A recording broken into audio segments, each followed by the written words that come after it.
கேளுங்க, நீங்க கோல்ட் வாங்கலாம்னு இருக்கீங்களா? இல்ல உங்க பணத்த எல்லாத்தையும் பர்ன் பண்ணலாம்னு இருக்கீங்களா? கோல்ட் ETFல முதலீடு செய்றது ஒரு நல்ல மூவ் தான். பட் அதுக்காக ஓவர் பே பண்றது நல்ல மூவ் கிடையாது. ஜனவரி 2025ல மட்டும் பார்த்தோம்னா கோல்ட் ETF உடைய இன்ஃப்ளோ 3751 crores இருந்தது. மார்க்கெட் எப்பவுமே வாலடைலா இருந்தா முதலீட்டாளர்கள் கோல்டுல போவாங்க. ஏன்னா அது ஒரு சேஃப் ஹேவன் அசெட் இல்ல. இப்போ கோல்ட் ETFங்கிறது டொமஸ்டிக் பிசிக்கல் கோல்டுனுடைய பிரைஸை ட்ராக் பண்ணும். அதனால என்ன ஆகும் அப்படின்னு பார்த்தீங்கன்னா ட்ராக்கிங் எரர் அப்படின்னு நடக்கும்.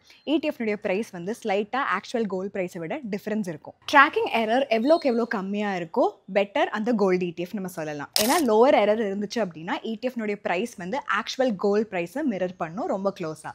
பட் நம்ம ஓவர் பே பண்ணுறோமா அப்படின்னு சொல்லிட்டு எப்படி ஐடென்டிஃபை பண்ணுறது? கோல்டு ETFக்கு ரெண்டு பிரைஸ் இருக்கும். ஒன்று NAV, இன்னொன்று மார்க்கெட் பிரைஸ். NAV அப்படிங்கிறது நெட் ஆசெட் வேல்யூ. இது வந்து ஆக்சுவல் வேல்யூ நம்மளோட ETF கோல்டு ஹோல்டிங்ஸ்ல எவ்வளோ இருக்கோ அதை ரிஃப்ளெக்ட் பண்ணுற பிரைஸ். அடுத்தது market price. Last traded price இந்த ETF ஓடுது ஸ்டாக் எக்ஸ்சேஞ்சில் என்ன இருக்கோ அதுதான். Often market price and NAV சிமிலராக இருக்கும். பட் சில டைம் டிஃபர் ஆகலாம். ஒரு கோல்டு ETF வந்துட்டு அதோட NAVக்கு அபோவா ட்ரேட் ஆகுது அப்படின்னா அது வந்து ப்ரீமியம்ல ட்ரேட் ஆகுதுன்னு அர்த்தம். இதுவே இது பிலோவா இருந்துச்சு அப்படின்னா அது டிஸ்கவுண்ட்ல ட்ரேட் ஆகுதுன்னு அர்த்தம். ஸோ எப்படி நம்ம ரியல் டைம் ஃபேர் வேல்யூ ஒரு கோல்டு ETF ஓடுது ட்ராக் பண்ணலான்னு பார்க்கலாம். இதனுடைய பதில் வந்து INAV. இதை வந்துட்டு நம்ம ஃபண்ட் ஹவுஸ்னுடைய வெப்சைட்ல ஒரு நாளைக்கு 4 தடவை அப்டேட் பண்ணுவாங்க. அது மூலமா நம்ம பார்க்கலாம். ஸோ எப்போவுமே நம்ம கோல்டு ETFல முதலீடு செய்யறதுக்கு முன்னாடி INAV என்ன அப்படிங்கிறத செக் பண்ணிடலாம். ஸோ தட் நம்ம ஓவர் பே பண்ணுறதை வந்து தவிர்த்துக்கலாம். கோல்டு ETFல முதலீடு செய்யறது சுலபம் தான். பட் நம்ம கரெக்டான அமௌண்ட் கொடுத்து முதலீடு செய்யணும்ல, அதுதானே முக்கியம். சரி, INAV வர்சஸ் மார்க்கெட் பிரைஸ் கம்பேரிசனை 8th ஏப்ரல் படி என்ன இருக்குன்னு பார்க்கலாம்.